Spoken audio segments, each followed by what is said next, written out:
क्या मैं आइल्स में टेम्पलेट्स यूज कर सकता हूँ? अगर मैं सवाल भूल जाऊं तो फिर क्या होगा? क्या ये प्रॉब्लम वाली बात तो नहीं है? Can I ask my IELTS examiner to repeat the question? Hello and assalamu alaikum everyone. My name is Usman Ashraf, arts instructor at Endeavors Consultant, where every dream matters.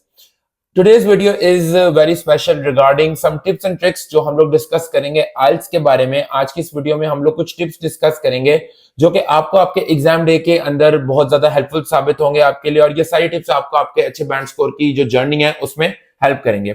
Now we get a lot of questions from students जो उनके mind में होते हैं और उनको इस चीज को लेके बहुत वो पजल हो रहे होते हैं और वो कंफ्यूज होते हैं, तो उनको भी बीच में हम आज के इस वीडियो में आंसर करने की कोशिश करेंगे। So without further adieu let's start.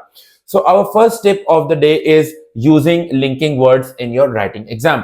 अब बच्चे अक्सर कहते हैं मेरे जो राइटिंग के एग्जाम है सर उसमें बैंड स्कोर किस तरीके से इंप्रूव कर सकते हैं। सर मैं लिखता हूं, मैं बहुत ज्यादा लिखता हूं, मैं पेजेस के पेजेस भर देता हूं एंड येट स्टिल सर मेरा राइटिंग का स्कोर नहीं आता। देखिए, राइटिंग के एग्जाम के अंदर चीज ये नहीं है कि आपने पेजेस भर देने हैं। पेजेस भरने का मतलब और बहुत ज्यादा लिखने का मतलब ये नहीं है कि आप आइल्स में अच्छा रिटन स्कोर ले सकते हैं। इसमें एक अच्छी टिप ये हो सकती है कि आप लिंकिंग वर्ड्स यूज करें। If you using good linking words तो आपका बहुत ज्यादा डिफरेंस आप देखेंगे कि आपका कितना डिफरेंस आएगा आपके बैंड स्कोर में और आप कितना इंप्रूव कर सकते हैं। Different linking words such as however, moreover, on the other hand there is this huge list of linking words जिनको आप यूज करके डेफिनेटली अपने आइल्स राइटिंग को इंप्रूव कर सकते हैं। So that is tip number 1। Moving on to tip number 2, words को repeat नहीं करना है। प्लीज ये बात अपने माइंड में रखें। मैंने बहुत से स्टूडेंट्स को देखा है, चाहे हम रिटन की बात करें और even if you talk about speaking, I seen a lot of students in my experience कि जो बच्चे बहुत ज्यादा वर्ड्स को रिपीट करते हैं। If you keep on repeating the same words again and again, again and again, again and again, the examiner will find your answers to be dull and boring and of course that will reduce your band score. इस चीज को, इस strategy को please implement मत करें, इसको अपनी life से निकालें। आपको वोकैबुलरी की रेंज आपके पास होनी चाहिए। मैं ये नहीं कहता कि बहुत ज्यादा कॉम्प्लेक्स किस्म की वोकैबुलरी यूज करें कि जो आपको प्रॉब्लम करे, लेकिन एटलीस्ट कोशिश करें कि आप सेम वर्ड्स को दोबारा रिपीट ना करें। So that is tip number 2। Moving on to tip number 3।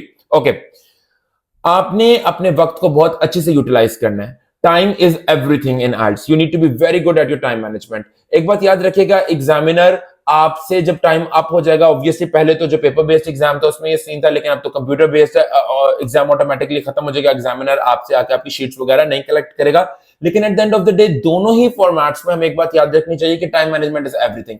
You should practise enough as per your time. आपको इसको फोकस में रख के प्रैक्टिस करनी चाहिए हर पार्ट को इस तरीके से कि आपने अपने टाइम को मैनेज किया हो। You should be very well prepared in advance कि ये चीज मैंने इतनी देर में करनी है, ये चीज मैंने इतनी देर में करनी है, यार ये वाला टास्क मैं पहले कर लेता हूं क्योंकि मैं इसको जल्दी कंप्लीट कर सकता हूं और वाइजली कर सकता हूं। You should be very well prepared in your planning.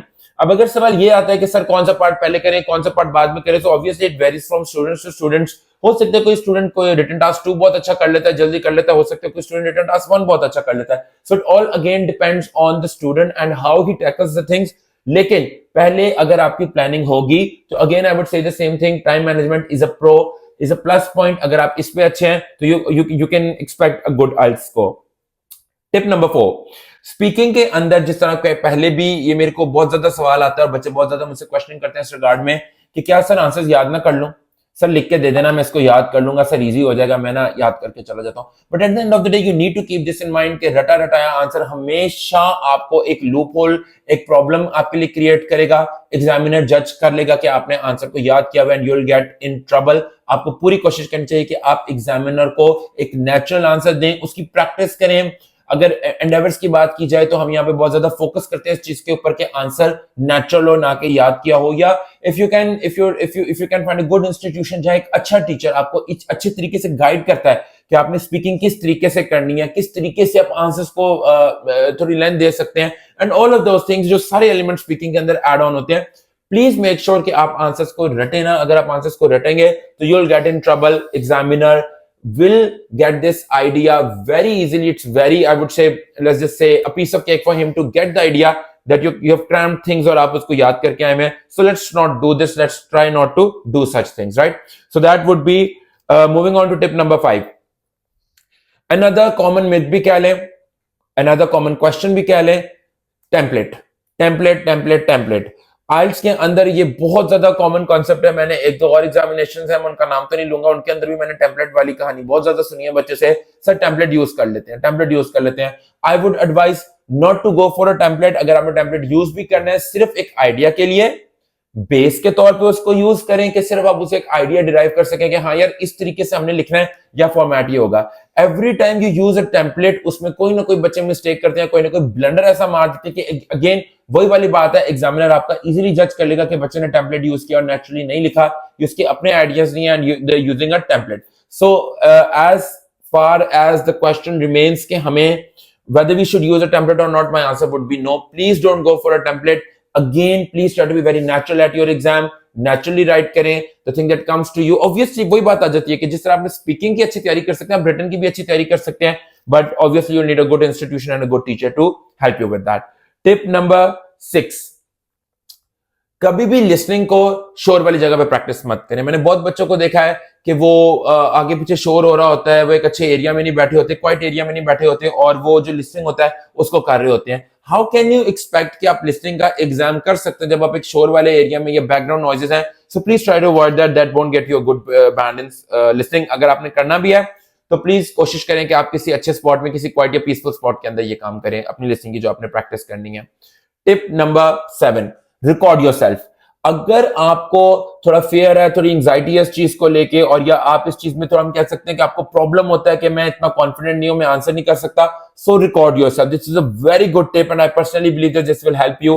अपने आप को रिकॉर्ड करें और बाद में अपने आंसर सुने और फिर अपना सेल्फ इवैल्यूएशन करें कि यार यहाँ पे मैं अटका, यहाँ पे मैं ये कर सकता, यहाँ पे मैं ये इडियम यूज कर सकता था, so that will be really good for you. If not then you always have a mirror, practise in the mirror, और ये भी चीज आपके लिए बहुत ज्यादा अच्छी साबित होगी। रिकॉर्डिंग करने का ये होगा कि आप उसको बाद में देख सकते हैं, रिव्यू कर सकते हैं और बाद में उसमें अपने जो आपको लगते हैं फ्लॉज, आप उन फ्लॉज को रिमूव कर सकते हैं या अगेन अपने टीचर के साथ डिस्कस कर सकते हैं और उन फ्लॉज को रिमूव करवा सकते हैं, right.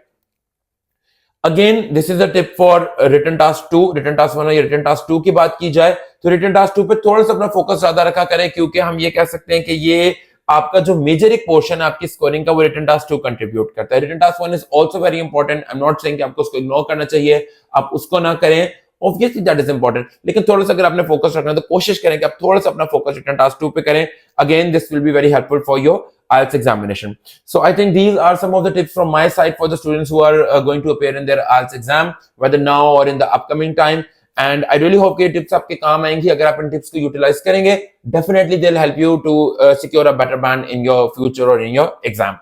So that will be all for today's video. अगर आपका किसी भी किस्म का कोई सवाल है, आप listening, reading, writing या फिर speaking किसी भी पार्ट को लेके कंफ्यूज हैं, you can always comment in the comment section या फिर you can even see our numbers on the screen. You can contact them and we'll feel pleasured to help you with all of those questions. It will give me immense happiness कि अगर मैं आप लोगों के questions के साथ help कर सकूं. That will be all for today's video. Wishing you a very good day ahead. Thank you for joining us in this video. खुदा हाफिज.